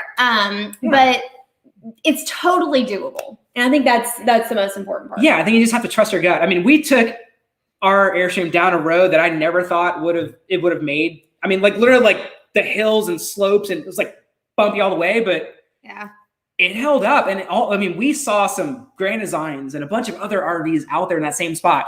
And legitimately the spot we found, because we drove up and down it, like it's like a 9-mile trail. And a lot of people will just like camp at the first spot they see and they'll pack it in there. We legitimately, found I feel like it's probably the best place in Sedona. And we will share exactly where it is. There's like 5 or 6 spots there But So legitimately, cell coverage, the best views. we could see the red rocks from our Airstream. Like it was so beautiful. Breathtaking. Legitimately, I think it's probably the best boondocking spot there. And a lot of people that boondock full time agree with us, and they were nice enough to accept us into their little like clan there in their circle. It was amazing. It really was. But okay, so we've been talking too long, and you guys have some really good questions. Okay, no dress rehearsal first. Congratulations on your interest in Airstream. Second, we are obsessed with those back end hatches. I know, right? Oh my gosh, if there's one thing, so the Classic doesn't come with it. It does not. And there's really no way to do it on the Classic. No, you like can't. Even to customize it, because Daniel and I have talked about it. We were like, what about a hatch on the side? Cool. What about the hatches? Man, is it worth $7,500? I guess it depends on like. If you're full timing, yes. I mean, that's my answer. We love if you're full timing, 100%, because I would probably just pop it open in the morning and make my coffee and sit there. And because there's so many campgrounds where as you start your RV journey, you're probably going to look for like pull throughs because they're just so easy. Like you just pull through, you don't have to worry about it. But as you become more experienced, you'll take the back end spots because they have like the best views. Like you'll back into a lake or you'll back into a weird spot. Boom! Peter! Thank you for our super chat. Peter! And super chat of the night there. I definitely need to save the drinks for our super chat. I've officially had a full glass of wine, so I think I'm done for the evening because you are right. I just need to save the calories. I don't weigh anymore when I jump off that stupid building, which I'm not pumped about. Peter, thank you for coming to hang out with us. You're awesome. Peter, it's one of those things where legitimately the first time I did it, I was with one of my really good friends, and he was a U.S. Marine, multiple tours, like badass, tattoos, whole 9 yards. He's a good guy. He is one of the best guys I know, and he was terrified to jump off that building. And legitimately, he had to do like 3 tequila shots. I couldn't even get him up to the top of the building, but we eventually did. And I was like, well, if that's what it takes for you to do it, I'm there for you. So of course I did the same thing, and we jumped off the building. But now I've done it and it's easy, and I'll do it like 100 times. And it's going to be Lauren's first time. So for those of you guys who have just joined us, Daniel was talking about the fact that we are going back to Vegas. We're here in Tampa Bay for work this week. We're going back to Vegas, and I have committed to jumping off the stratosphere, which I'm really unhappy about. And that is what Peter is referencing. Yeah. But Matt from RV Reviews. So when we lived full time here in Tampa, we actually lived in Gulfport. We had a home down there. We freaking love that area. But are very familiar with Wesley Chapel and Lano Lakes. We love Tampa Bay. Our hearts are here for sure, as our business is still here. But love it. Wanderer One, welcome. I've been chatting to you online in the comments. You locked in like the best YouTube name. That is so awesome. I was actually looking at Wanderer One and Wanderer Variations for a license plate. We ultimately ended up going with, if you've seen the videos, Go Local, which is just absolutely awesome. But we're going to have to name the Airstream soon. So that's coming. We think we have a name. We should probably do like a big reveal, kind of like you would a baby. But and I think the name everybody's gonna love, because if you followed even 2 or more videos, you'll know we're why. Constantly in trouble. You'll know we're constantly in trouble. So we thought we would go with that theme for the name of the Airstream, and also based on all the feedback that we've heard as well. Yeah, we shall see. But Kimberly, welcome. Thanks for joining us this evening. And come up the East Coast. We are super pumped about heading your way. Our next plan is, so we're flying back to Vegas next week after we get our work done here in Tampa Bay. And then our game plan is we are going to be driving up the coast of California and knocking out some of the colder area states during the summer, and then hopefully moving towards the East Coast. So we have never been to Maine. We haven't been to New Hampshire. Montana. We've been to Oregon. We've been to that's not anywhere the East Coast, north. But No, I know. I mean, there's a lot of places. I think we're up to 16 or 17 states. that's true. Yeah. right? 16 or 17 states. But I think one of the coolest things about this whole adventure is we had seen so much of we had seen a lot of the United States just flying from one airport to the other, whether it be for work or for pleasure or whatever. But the part about RVing that's so different and so really cool is that you get to see so much more of the places, like the little back city towns. Marfa. I mean, like, you're not going to like plot a course for Marfa. You're just not. You're like, you're not in New York City going, I should probably go to Marfa. You're not, right? It's kind of like a stopping point in between two big cities. But it's a really cool one, right? Yeah. And that's kind of the idea, is that some of the best cities in the United States are not close to airports, and they're in between big cities. And those are the places you really need to get out and see. Yeah, that's totally true. And Susan, good to know. We only stayed in El Paso for a very short period, but it was really funny because we got there. It was right after we went to Marfa, and we got there and it was, well, you guys, if you saw the Marfa video at the end, you see us driving to El Paso. We ended up just stopping there because the wind was so intense. And was literally like pulling our Airstream awnings off of the side of our Airstream. It was terrifying. We went to dinner that night and we asked our waiter, we were like, is this normal? And they're like, oh no, this is only 2 weeks a year. They're like, the weather is perfect in El Paso the rest of the year. We're like, a freaking horse we're here right now. No dress rehearsal. You're very welcome. You should definitely go with the hatch. I'm not saying you should, but you should. Anyways, Lori, our first date was actually skydiving. Yes. You put why jump out of a perfectly good airplane, and most people would agree with you, but we're not most people. We're a little crazy. I mean, I think that now that you've done it, you would probably agree. You don't want to do it again. I don't, because the day we jumped, kind of like, you know what? Our trouble with weather started from our very first date. Honestly, our very first date was skydiving through like inclement weather, and the skydive instructors who were like ex-military and had like 10,000 jumps were like, I don't think we should jump today. And we could overhear them having a conversation with the owner. Some of them didn't jump. Someone didn't jump. Someone like backed out. And the owner was like, oh, y'all are jumping today. And and we were like, should we jump? That sounds like, I mean, they're scared. Our instructors are scared to jump. Should we jump?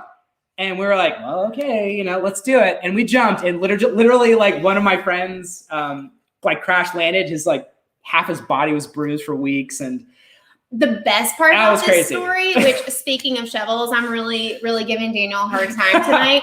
The best part of the story is this was our first date. And as soon as we landed, Daniel ran to the bathroom and puked his guts out, came back green, and tried to pull it off. Like he was like super Mr. Suave. I'm cool and collective.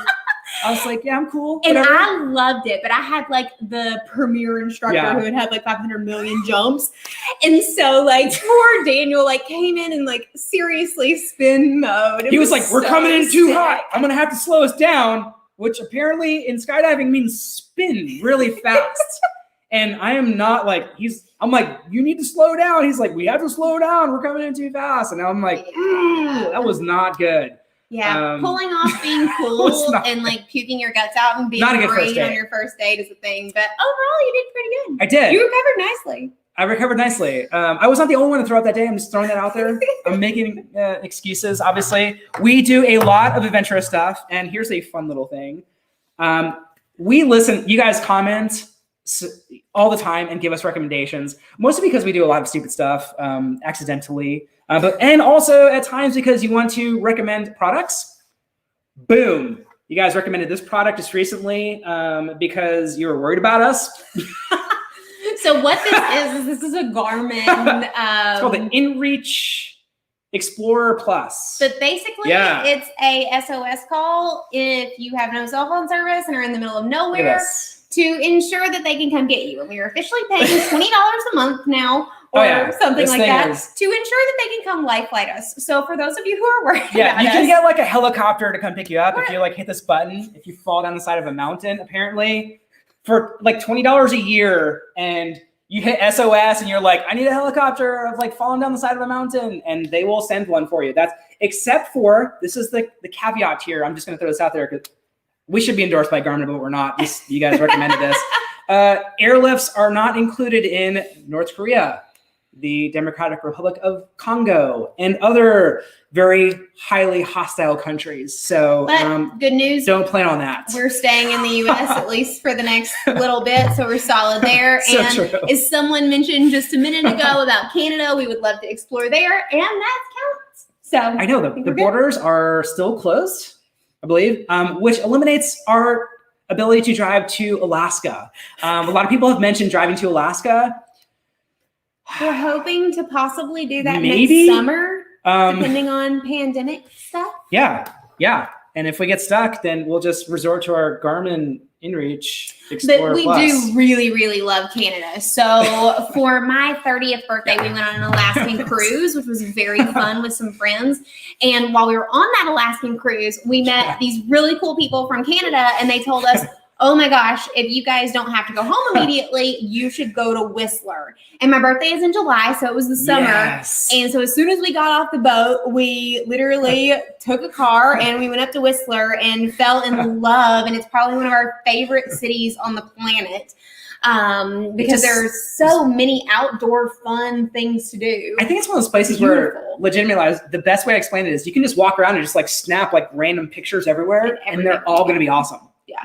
Because everything, I mean, like literally everything there is just so beautiful. Yeah. Bill, Utah, Alaska, 2023. At this rate, it might be 2023. I hope not. I really want to go sooner. But I do think we're probably going to end up needing to get our lift kit on the Airstream before we do that.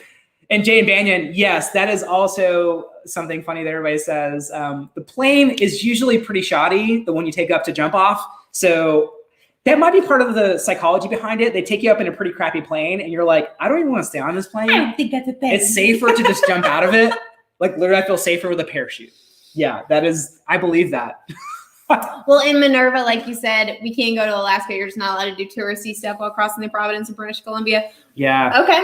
That's new news for us. So we'll have to. Oh, you can't. Okay. You can't go to. Okay. So, well, I guess it would just be like well, the bottom line is we want to do more boondocking. And we learned that over this past week in Sedona.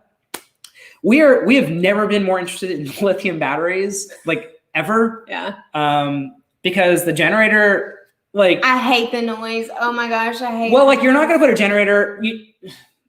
You can hear it, so you probably want to close the window on the generator side and then open the other side windows. That's my pro tip for generators. Yeah. Because you can hear it all night, and there was no place for me to tie it up. So I was also paranoid about somebody coming and stealing it, which is crazy because we talked to a couple that have literally been traveling full time for ever and boondocking, and they've never had any issues. So, like you hear about all these horror stories, and there probably are horror stories occasionally in boondocking, but they've been traveling in their Grand Design and they have like all the toys ever. They just like leave them out everywhere and they've never had any issues whatsoever. Well, that's always a win. Yeah. Ferry you can take to Alaska. Also motion sickness. So ferries are out, which is why we're not going to be those RVers that are like, oh, well, they were RVers this year and now they're like sailing across the Caribbean.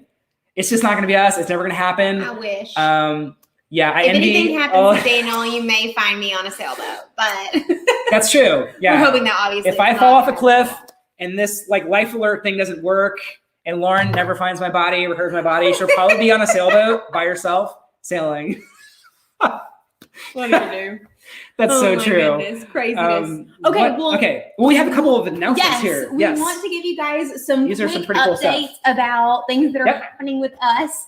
Yep. So first, for those of you who are Airstreamers, we are really excited because we have recently joined the Airstream Club International, which is like the Wally Bingham, we're new, so we're still learning. So if you're new to Airstreams, the Airstream Club International is like, there's just decades of legacy there. And it's the red numbers that you see everywhere so cool. on Airstreams that you're like, what is all the red numbers about? That means they're part of the club. If you're not Airstream and you're wondering what the Airstreams are, the big red numbers, it's because they belong to a very specialized cult. You have like the cult of Airstreams, then you have the Airstream Club International, it's like a specialized cult of like red number cults. And we joined that one too. There are 16,000 members and there's a rally coming up, which is, I think, was what we were most excited about. There's an Airstream rally in Lebanon, Tennessee in mid-July, which is, so for Lauren's birthday, we're going to go hang out with, I've heard there's like 1,600 Airstreamers there. One of the really cool things that we were invited to do a talk there at the Airstream rally. And I hope all 1,600 people show up to attend because that would just make us so happy. We love just public speaking and cool stuff like that, and just sharing our thoughts. But we're going to be talking about how we created our YouTube channel and the amazing community behind the scenes and stuff. all that fun stuff. So it's going to be a real ball. If you are going to be, if you're already planning on being at that rally in Tennessee in mid-July. we cannot freaking wait to meet you. We're so pumped. We're teaming up with YouTubers Love7 and Zephyr Travels as well for a panel discussion and maybe more. More details to follow. Yeah. And then also, in case you guys didn't see our video that was launched, not today, but last Sunday, we did a video talking about what is Wander Local and what does it mean to us. Yeah. So if you haven't seen any of our original videos, you may or may not have seen the intro that we put together and then realized nobody cared about, so we don't add it to it at the beginning anymore. But one of the things that's really important to us about our channel is that from our experiences and from our wanderings of going to local businesses, whether it be culture or arts or, entertainment, that you will also start thinking about becoming a more conscientious consumer and shopping local, because our economy in the U.S. and not just in the United States, every economy globally, is significantly impacted when we shop more locally. Yeah, help to feed your neighbors. I mean, basically, right? So if you haven't seen that video and you love our channel, we would appreciate it more than you can possibly know if you would go back and check out that video. It's titled, What is Wander Local? Share it with your friends and family. Share it on your favorite social media channels, because we can only do so much as two people. But when we're all working together to do more wandering local and, investing in our local communities, the better our communities will be. So just wanted to give that video a little bit of a shout out, tell you guys why it's important to us. And if you love our channel, make sure you check it out. And also, on that video, when you see the Wander Local, what is Wander Local video, comment, get on there and comment with your favorite local businesses, because we have a tally of all of the list of comments. And we're just compiling all of those things. And we're going to try to, when we're researching new places to visit, we want to visit some of your favorite local places. I mean, that means the world to us. So if you have favorite local places like bars, restaurants, retailers, it doesn't really matter what type of local business it is.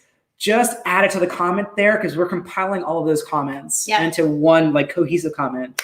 And that would mean the world to us. Tell us about your favorite local spots. We want to know, because sometimes they're not publicly known. And sometimes they have crappy websites, so they don't always do well, but they're your favorite neighborhood restaurant. Yeah. And they don't have a big marketing budget, a big this, a big that. So share them with us and we'll help to get the word out there for them. That's important to us. And then also, if you're sharing stuff on your own social profiles, just tag us at Wander Local, or just tag Lauren or I, if you're personal friends or whatever the case may be, just tag us. And that will also be a way for us to see it. So we can share it and get the word out for what you're doing to Wander Local, because that makes our heart. That's exactly right. Yeah, as well as just using the hashtag. You can use the hashtag across social channels as well. And I know you guys are talking about Battleborn Batteries. I've heard Sean is one of the owners there, Battleborn Batteries. And we've been told that we should probably reach out to Sean as well. Maybe if you guys know him, you can make an introduction. But because we're definitely interested in some lithium batteries for sure after our last boondocking experience. No. And Jay and Banyan, we are absolutely going to be doing a video about some of our local favorites here. We actually already started this video because we have a lot of hacks for how to travel, not in an RV. And one of the things that we're hoping is that you guys can give us more hacks about how to do it well in our Airstream. But we're actually doing a video right now where we're talking about all the things that we've learned. And when we were in Vegas, we stayed in this obnoxiously large hotel suite at the JW Marriott that probably could fit 6 Airstreams in it, but it was completely free. Because the way we used to live in hotels and Airbnbs, we work for days. Yeah, the points are crazy, and the gift certificates and all that kind of stuff. So we're going to be sharing some of those travel hacks and tips that we've learned over the last 2.5 years. But if you guys have RV versions, it was one of the best perks to traveling full time. We sold everything, so we didn't have a house mortgage, and you can't put your mortgage payment on a credit card and collect the points, but you're going to pay your mortgage either way. So now that we're traveling full time, we can put our living expenses on our credit card, and we rack up the points. And because of that, we get like free hotel rooms and rental cars and all of those things as well, just from the points. We're just basically spending the money we would. We pay it off every month like we normally would. Obviously, be responsible with credit cards. They they can be the devil. Horrible things. But if you're diligent with them, they can be wonderful. Yeah, no doubt. So we'll definitely Montreal poutine. My brother is obsessed with that stuff. Chris, welcome from Arizona. We were just in Arizona. We loved it so much. Oh, we really did. We've got the Sedona video coming out soon, and next week.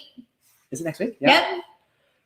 Which we believe is probably the best boondocking spot or free camping spot in Sedona. I think. I think the coolest part about all of that is how inspired we are to do more boondocking. I think boondocking is one of those things that's so intimidating when you start RV life that, oh my gosh. I mean, I think it's the way that we did it, I think is smart, where you do like little pieces at a time, like start with just one night, then do 2, then do 3. But we had such a good experience and could have easily stayed probably double the time that we did, that we're looking forward to doing a heck of a lot more boondocking. That's so true. I think more lithium, more solar. Yeah. I think we've got like 270 watts. You guys know a heck of a lot more about that stuff than I do. So we've got 270 watts, and I've seen setups where people have like 1,000 watts on their roof. The Grand Design next to us, he had 8 lithium batteries. 8. And he literally like powers this like mega monster, and he's got like TVs going and internet going and like all this stuff all the time, and they're never plugged in. So that's pretty cool. Yep. That's the last, were we able to stay the whole week on our tanks? Yes. So we stayed 5 nights, 6 days. We would have been able to stay significantly longer. No doubt. But our best friends from Tennessee called us and said, we know y'all are in Sedona, and that's only a couple hours away from Vegas, and we're going to be there tomorrow, so you should show up.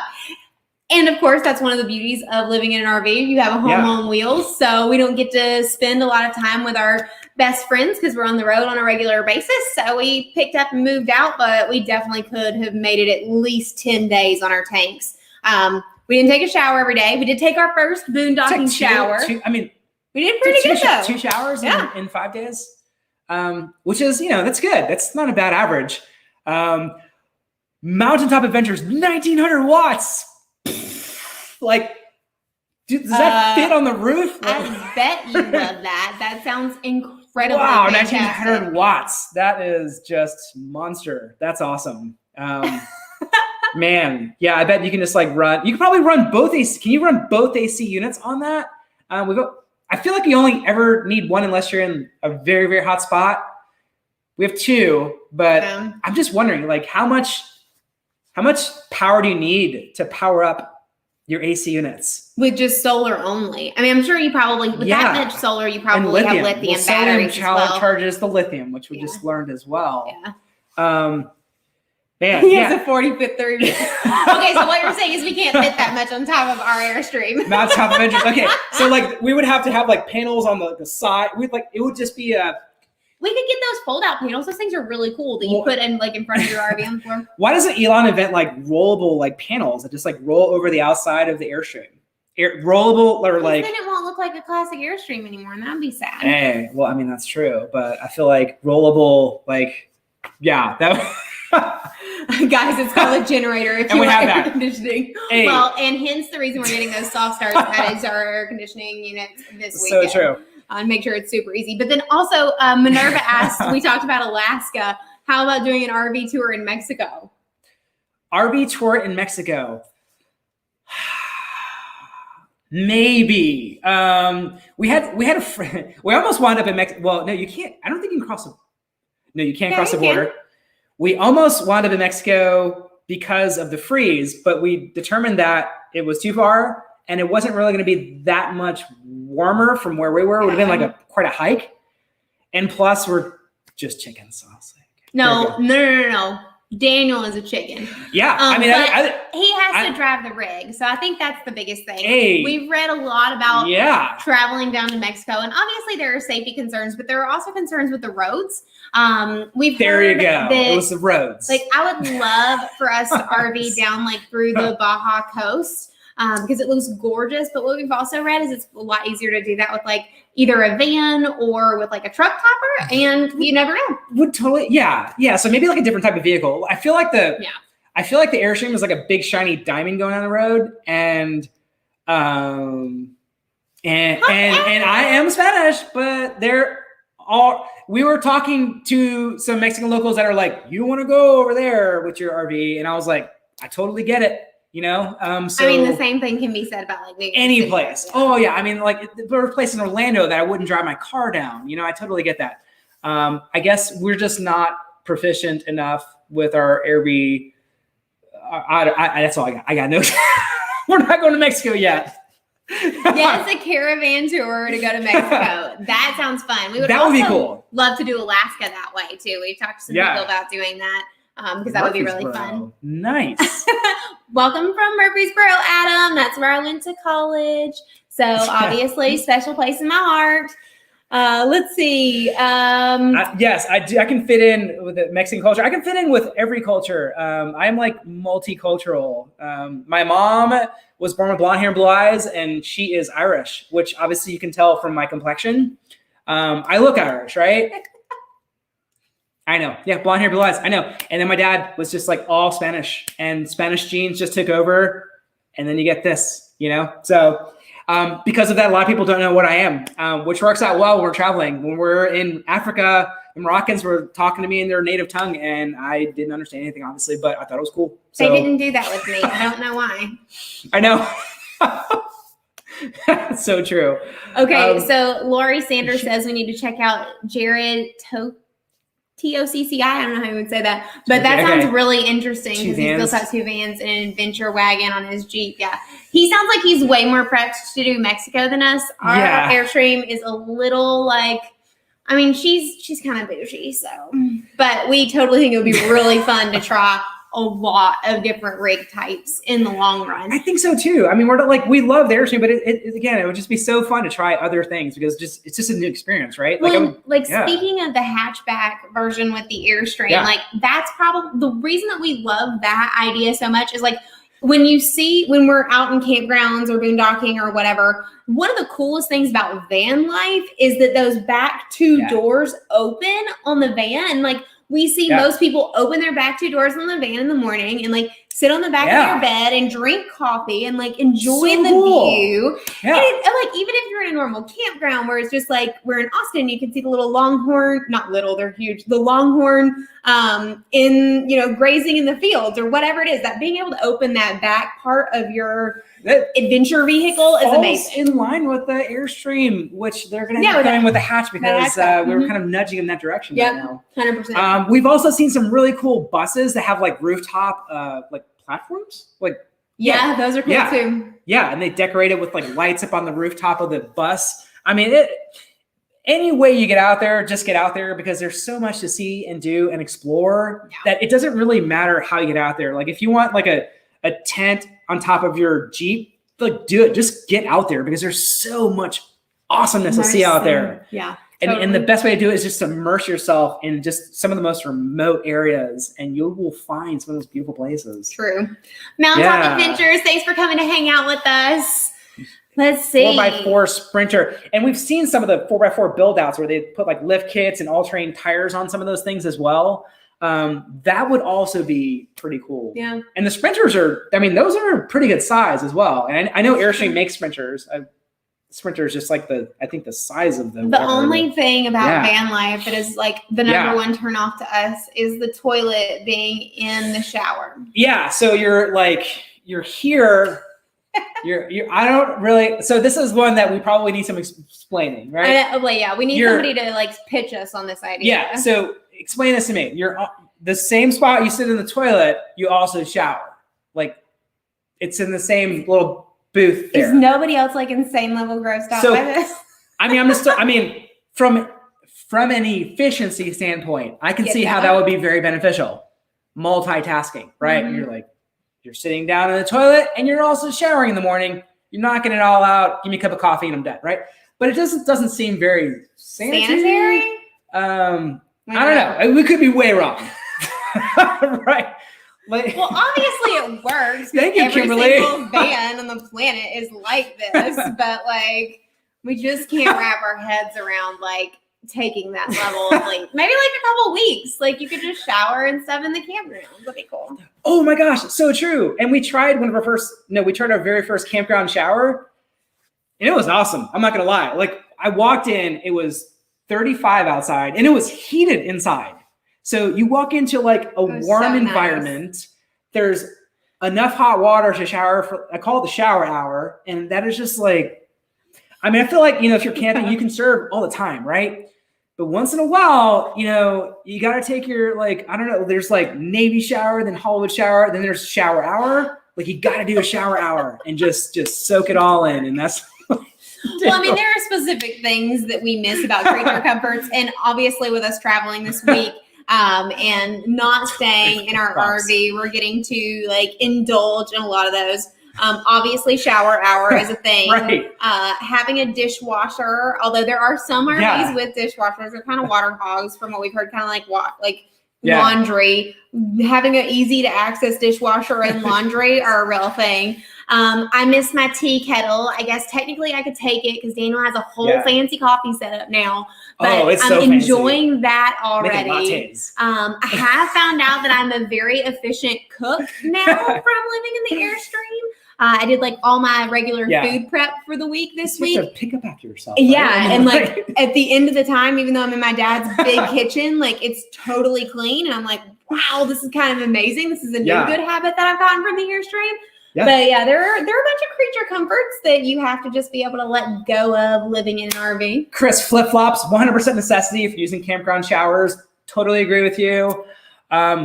Felix, welcome from Puerto Rico. Welcome. And Bill, welcome from Atlanta. Oh, we're going to be in Atlanta next weekend for like 5 seconds for work. This weekend, I think. This is Sunday, so technically it's next weekend. We love Atlanta. No, we travel. Daniel is so excited about us going to Atlanta. This chicken this sandwich weekend. there that gotta have it. It's BBQ, right? Yeah. BBQ in Atlanta. Yeah, it's really good. I'm super excited about that. Daniel's making us stay overnight after our work meeting, so the next morning we can go there before we fly back to Vegas. Yeah, we literally there are restaurants and local places that we hit to where we're like we're legitimately staying an extra night so that we can go to this place. That's how awesome. That's how much we love our favorite local restaurants. Because we have had such amazing food around the country. Bill, we have stayed at Stone Mountain Park. That was one of our very first campgrounds. It was so beautiful. Yep. We filmed there. We filmed the video there. Yeah, it's like one of our. Stone Mountain. If you go to our channel and you go to our playlist, it says "Start from the Beginning," and there's a picture of me with a sandwich. It's a BBQ sandwich, and it says Airstream Life across it. Yeah, that one's in Stone Mountain. It's so beautiful, though. Yeah, we just you got up in the morning and we would have like coffee and tea like right on the water there. It was also the very first place that you dumped the tanks. So that video is there too, which is very funny. That was eventually we'll have to somebody talked about like a video where you go back and you look at like your very first couple of videos and you just like have like you're like, there's a box here, right there, right?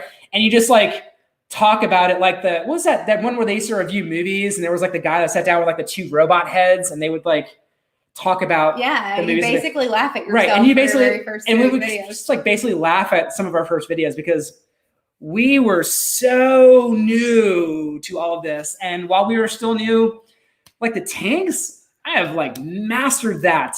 I mean, I got my poo-poo train perfectly aligned now and like all of it is on point. And thanks to all the comments, I have like all the accessories and stuff now. I feel like you need to really knock on wood now that you say that. Like, real deal. Yep. So the poo-poo thing was like, I thought it was going to be the most intimidating thing about RVing, and it really wasn't that bad, honestly. Yeah. Although when we were finishing up our boondocking adventure in Sedona, we went to our very first dump station. that true. was at a gas station, which is really cool because obviously 6 months ago we didn't even know or realize that gas stations had Dump stations at gas for stations. RVs. Not all of them, but some. But that was a little less pleasant than the normal dumping of your tank. Yeah, we there was a guy there that we legitimately thought like fell into the dump tank. Well, one thing, if you do, he disappeared for a long time. If you do RV on a regular basis, or if you ever RV and you use I felt bad for him. So there are signs that are very important that you pay attention to. So true. That talk about whether water is potable or not. Potable, yeah. So whether or not it should be added to your fresh tank, because whether or not you drink from your fresh tank or not, we don't, personal preference. Adding drinkable water to it is an important thing. And usually water that is at a dump station is not. For a flush. It's for flushing the dump tank. So people are hooking up all of their like dump tank hoses that are like, I don't want to get too graphic there, but like you use that to flush your dump tank, right? Your black tank. And the guy in front of us was filling his fresh tank with it. Yeah. And somebody walked up to him and they were like, "You can't drink that water." And he was just like, and just kept on filling the fresh tank. Like, you're like, literally. Oh God, this is so gross. And maybe it would be fine. I mean, like, who the hell knows? But like, I don't know. I don't think we were going to be willing to risk that. You don't use that was, wow. Yeah. Yes, and super true. RV long enough and stinky slinky stories. I will say one of the things, we made a post on Instagram the other day, and when we first started RVing, people told us, they were like, okay, so as a couple, RVing is going to intensify your relationship, like for the good and for the bad. And we're like, oh, whatever. We've been working together on our own business for a decade. We traveled for a year and a half, like living in little tiny, like, Swedes in, Europe, whatever. We've got this. And I don't know what it is about RV life. Maybe it's the stinky slinky. Maybe it's the fact that like the walls are super thin. So like just throw personal space out the window. And as a Southern woman, holy moly, that's been one of the hardest things for me to get used to.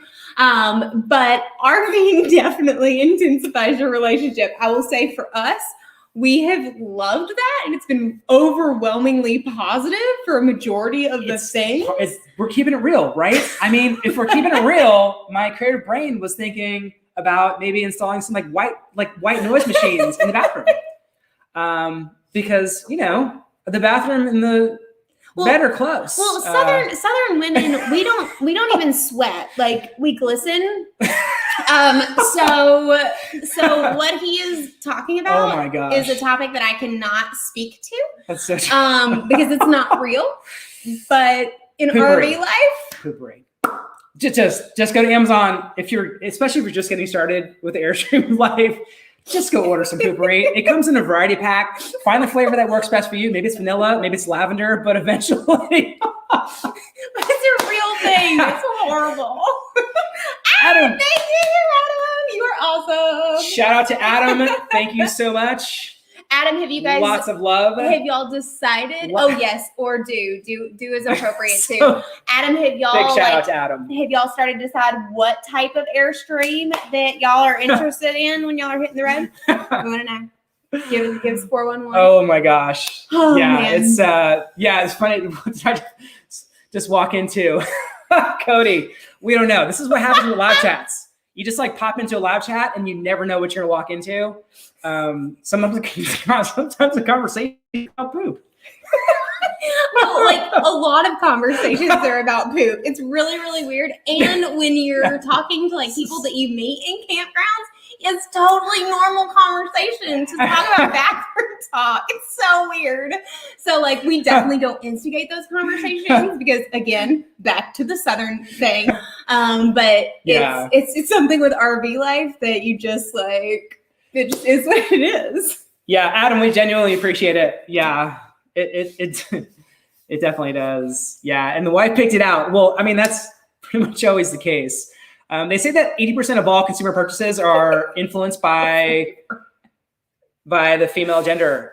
So it's kind of like if we were to go buy a car, we're like, I really want the Corvette. You come home and Your You're in honey's an like, SUV. your honey's like, yeah, but the SUV is more practical. And you're like, So, and then you wind up with an SUV. That's kind of. So when we started this conversation about like moving into an RV, well, first of all, as soon as Daniel told me that this was an idea, I was like, no, that's ridiculous. That's never going to happen. And so of course, what he did, like what everyone does, is he started like, instead of us going to watch our favorite TV show at night, he'd be like, oh, I found this YouTube video that you should see. So true. And he would show me these Airstreams because he's been obsessed with them since he was a kid. Oh yeah, I mean they look cool. And so he's like showing me the different Airstreams. I'm like, okay, this is kind of neat. And then I see like a thumbnail of a version, and it's like the Mac Daddy Airstream. Adam, when I took Adam, I loved Airstreams always, right? I took her to a dealership, and we started with like the Caravels and the Bambis, and I'm like, this is perfect. We can tow it anywhere. It's like 16 feet. It's like the perfect length. And she was like, oh, hell no. And that's how it kind of started. Chris, thank you for the super chat. Woo-hoo. Chris, thank you so much. Gosh, you guys are so awesome. Oh my gosh. Honestly. Yeah. I mean, just so you guys know, I mean, like these super chats and everything, they mean the world to us. When you guys buy products on our store, or when you guys do these super chats, we take 100% of all of this and we feed it right back into, like, we leave, like, sometimes there's things we do we don't really talk about, but we give, like, we'll take these gifts you guys give us sometimes, and we will leave like generous tips and things like that for people randomly, kind of random acts of kindness. We don't really talk about that, but the idea is that we take the anything you guys do for us. If you buy our products on our store, on our website, things like that, any of those profits, we make like a little cut of all that stuff, and we feed it right back into local businesses. We don't spend any of that money anywhere else. We literally set up a separate account just for all of that stuff, and we spend like that money on local businesses 1,000% time on top of everything else. But that's just something that we do that we don't really ever talk about. But yeah, so thank you for all of the super chats. It does mean the world. Yeah, So you guys' Adam support and Chris has been huge. Yeah, I mean, we would not be here without you guys. We love doing this, and we're so passionate about all of this. And when you guys show up, it means the world to us. The fact that all of you are online listening to us right now, it literally means the world to us. Because we're on this journey to just do as many good things as possible. And when you guys support us like that, it means a lot. So that it definitely does. Yeah. Yeah. Okay, so let's see. Let's answer the last couple questions. So we know one of the things that we've been told is that when we were just doing a 1 hour live, like apparently they were too short because you guys get to jump in at different points. So we are now at almost the 2 hour mark, but I kind of made dinner before this and didn't like plan accordingly to allow us to eat before we started this. So we're going to have to feed ourselves. So let's answer the last couple series of questions. And then. And just to cap off on Adam's. So we started with the Bambi, and she looked at it. She's like, and like I said, she was like, oh, hell no. And then we ended up going to the next one. And then I thought when we went to the dealership that I was sold on the 30-foot International. Well, so I protected myself, my bank account. I protected myself from the Classic, right? So I didn't tell her about the Classic. So we brought home brochures for the others, like the Flying Clouds and stuff like that. No, that's not what happened. So no, you didn't show me any of the YouTube videos for the Classic. No, that's what it was. I refused to show her any of the Classic videos. You didn't even want to show me the International 30-foot. Nope, I just wanted to show you, like, I was trying to show her like Bambi. It's on YouTube. Like, I mean, don't get me wrong. I can didn't. so imagine us having a tiny Airstream someday. So anyway, we get to the dealership and we're walking around, and I'm like looking at them. I'm like, okay, this is really nice. I really like the 30-foot International class, or the International. Yeah. And then right next to it is another one that's 30-foot. It looks similar. Yeah. But I'm like, that has a sparkly blue handle. The lighted handle is the most expensive marketing ploy ever. She saw the lighted handle. That lighted handle cost me so much money. She's like, ooh, that looks pretty. That? What is that? No dress rehearsal. Thank you for your super chat. We love you. So yeah, I saw the handle. I'm like, what is that sparkly thing? Like, we have to look at that. And I opened the door, and it was like, oh. yeah, angels started singing. Yeah. And I was like, this is our new home. No. No, close your eyes. Like, I didn't want her to see it. And then after that, and then they showed her the tech, and they're like, beep, boop, bop, boop, bop, boop, and it operated everything electronically. And I was like, I'm so screwed. I am so screwed. Seriously. But now, having lived in an Airstream, we probably could live in a smaller one. Yeah, now. like Dr. Photoscape says, he talked about 23 to 25 for my 31. Yep, I totally. What is this? Adam! Oh my God, Adam. Okay, literally, we are going, the next local business that we go to and have the best service ever, we are going to tip the server that full $50. That is amazing. We are going to help. We are going to make somebody's day with that. We're literally going to tip somebody that we think is worthy that entire amount. Thank you so much. Yep. That really makes our hearts very full. That really does. Yeah, man, you got us right here. That means a lot. That means a lot. Because we're going to return that favor. We're going to pay that favor forward to somebody else. And it's going to make their whole world. Kind of like you guys have made us. Like, I think and we've talked about this before on lives, but we just feel so honored to have the community of you guys who have helped make our RV journey not only like livable, because a lot of your comments do that too, but just like so full, like fulfilling. Yeah. It's for real. Really been a huge blessing. Yeah. I mean, we just, at the end of the day, we just want our lives to have purpose. I mean, when we were first starting our company out, we bet it all. And we had days where, we're always real with you guys. I mean, we had days where the power was shut off and we got our trash can repoed. Didn't know you could do that. You can. You can have your trash can repossessed. And I came outside and I was so mad because I thought our neighbor stole our trash can. Because they all look the same. I don't know. And I was just so frustrated and disappointed. And, and over time we hustled every day in and day out. And we still do. I mean, we work a lot, but we do it so that we can create the biggest impact possible. That means the world to us. Yeah. And that's really why we started our channel. Yep. We've talked about the fact that we traveled for almost a year and a half before we got stuck in Africa and then came home with the pandemic. And everybody told us that we should start a channel, but it was just so much work. And after our experience in Africa and being able to help people from across the world get back home in a time of such serious need, we really realized that it just simply made sense for us to start doing this so that we could build a community of people who would be like-minded and we could all make a bigger difference together. Who want to help each other. Yeah. And on that note, like on that Wander Local video, just like if you have a laundry list of your favorite restaurants, just like leave them there, honestly.